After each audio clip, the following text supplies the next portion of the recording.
आइए स्टार्ट करते हैं अपना नेक्स्ट न्यूमेरिकल, जो कि हमारा न्यूमेरिकल नंबर 14 है। The back EMF in a motor is 120 volt when the motor is turning at 1680 revolution per minute. What is the back EMF when the motor turns 3360 revolution per minute. कि हमारे पास जो back EMF of motor है ना वो है 120 volt.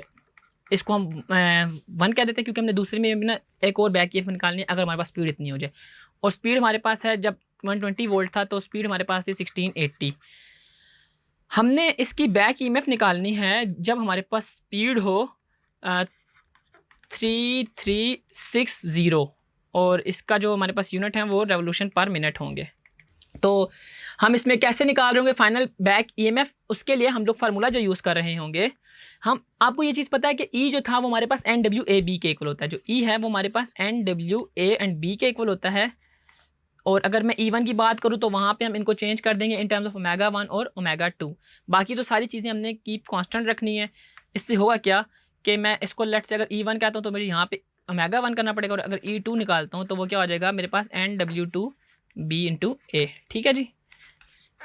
तो अब हमारे पास बेसिकली दो इक्वेशन हमने लिखनी है, और अगर हम इनको डिवाइड करते हैं और मैं लेट से इसको 1 कह देता हूँ और इसको 2 कह देता हूँ और लिखता हूँ डिवाइड 2/1, तो मेरे पास क्या होता है कि E2 divide by E1 is equal to NW2AB divide by NW1AB। अब इसमें बाकी सारी की सारी चीज़ें कैंसिल हो जाएंगी, ये और ये कैंसिल हो जाएगा, ये और ये कैंसिल हो जाएगा, और हमारे पास रिमेनिंग आइटम्स में बचेगा E2 divide by E1 is equal to omega 2 divide by omega 1। ठीक है जी। अब इसके अंदर इनकी वैल्यूज़ को आए पुट इन करते हैं। अगर हम देखें तो E2 हमने निकालना है, तो E2 इधर ही पड़ा रहेगा, E1 उधर जाके मल्टीप्लाई हो जाएगा, तो omega 2 divide by omega 1 into E1। Omega 2 की वैल्यू हमारे पास थी 3360। अब 3360 हमको इनको हम रेवोल्यूशन पर मिनट में लिखते हैं क्योंकि दोनों रेवोल्यूशन पर मिनट में इनके यूनिट्स आपस में कैंसिल हो जाएंगे। 3360 और ओमेगा 1 जो थी वो थी मेरे पास 1680 और E1 जो थी वो मेरे पास था 120 वोल्ट।